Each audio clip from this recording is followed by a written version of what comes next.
নমস্কার বন্ধুরা, আজকের রেসিপি মুসুর ডাল মাখা। তো হাতে কম সময় থাকলে চটপট এই রেসিপিটি বানিয়ে নেওয়া যায়। খেতে হয় দুর্দান্ত, ভাত রুটি পরোটা নিমেষে খেয়ে ফেলবেন। তার জন্য একটা পাত্রে প্রথমে নিয়ে নিচ্ছি 1 কাপ মুসুর ডাল। প্রথমে ডালটাকে 3-4 বার জল পাল্টে পাল্টে ভালো করে ধুয়ে নিচ্ছি।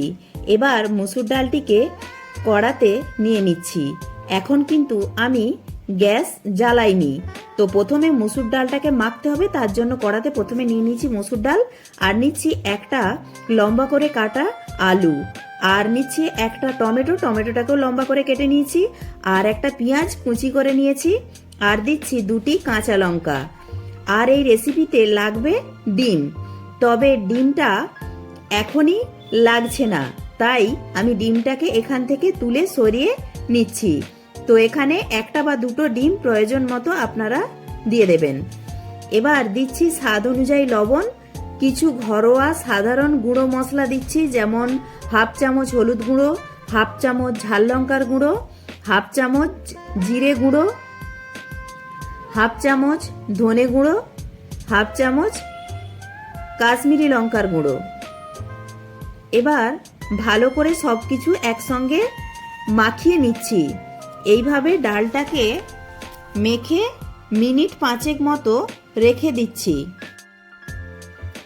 এবার কড়াই দিয়ে দিচ্ছি সরষের তেল, আর এই মুসুর ডাল মাখা রান্নাটা সরষের তেলে করলেই খেতে বেশি ভালো লাগবে।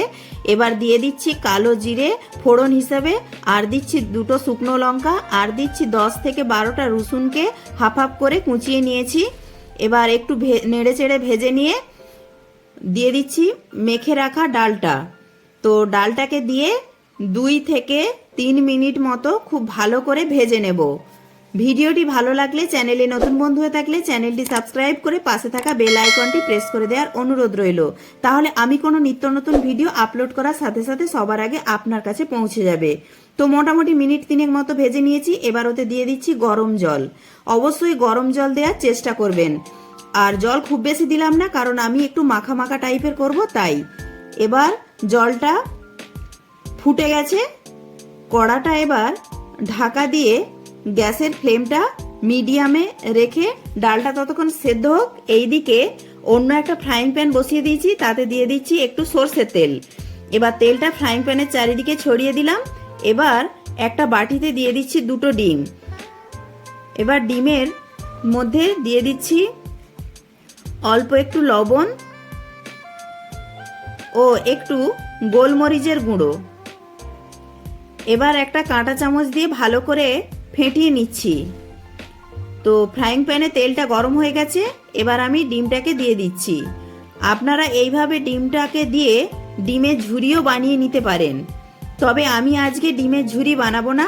ডিমটাকে এইভাবে রোল পাকিয়ে একটু পিস পিস করে কেটে নেব। ভিডিওটি ভালো লাগলে অবশ্যই একটি লাইক করবেন, আর বন্ধু বান্ধবদের সাথে প্রচুর প্রচুর শেয়ার করার অনুরোধ রইল। আমার ছেলে ডিমটাকে এইভাবে রোল করে পাকিয়ে পিস পিস করে কেটে ডালে দিলে খেতে বেশি ভালো লাগে, তাই এইভাবে ডিমটাকে রোল পাকিয়ে একটু পিস পিস করে কেটে নিলাম। আবারও বলছি, আপনারা চাইলে ডিমের ঝুরিও বানিয়ে নিতে পারেন। আর এইদিকে দেখুন ডালটাও সেদ্ধ হয়ে গেছে, আর ডালটাকে ঠিক এই রকম ভাবেই সেদ্ধ করতে হবে। একটু দানা দানা ভাব রেখে খুব বেশি গলিয়ে ফেললে হবে না। দেখুন বেশিরভাগ ডালটাই গোটা গোটা রয়েছে, খুব কম পরিমাণ ডালই কিন্তু গলতে শুরু হয়েছে। এবার যে ডিমটা ভেজে রেখেছিলাম সেই ডিমটা অ্যাড করে দিলাম। ডিমটাকে খুব সাবধানে মিশিয়ে নেব। এই সময় খুব বেশি জোরে জোরে নাড়াচাড়া করব না, কারণ সব ডালটা কিন্তু তাহলে ঘেঁটে যাবে। এবার শেষে দিয়ে দিচ্ছি গরম মশলার গুঁড়ো ও একটু বাটার।